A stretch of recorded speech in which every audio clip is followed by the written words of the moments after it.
Hi learners, let's learn simple future tense. Simple future tense is used to express an action in the near future. The action which didn't happen is future tense. We use first form of verb in simple future tense. Shall is used with the pronouns of first person, that is I, we, and will is used with other subject pronouns like he, she, they. We use shall and will in future tense. Examples: I shall read a newspaper. You will go to school. They will cheat him. We shall not laugh.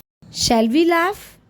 In these two sentences, the first sentence is a negative sentence. The other one is interrogative sentence. We also use this tense when we decide to do something at the time of speaking. Examples: it is cold. I will shut the window. Tea or coffee? I will have tea. To talk about things that we have already decided to do, we use the going to form, not the simple future tense. Examples: have you got a washing machine? No, we are going to buy one next week. Why are you filling the bucket with water? I am going to wash the car. In these two sentences, we use going form.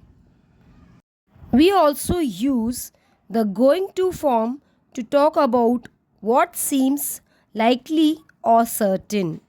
When there is something in the present which tells us about the future. Examples: look at those clouds. It is going to rain. The boat is full of water. It is going to sink. That's all for today. Thanks for watching. Stay tuned. Here is a workout.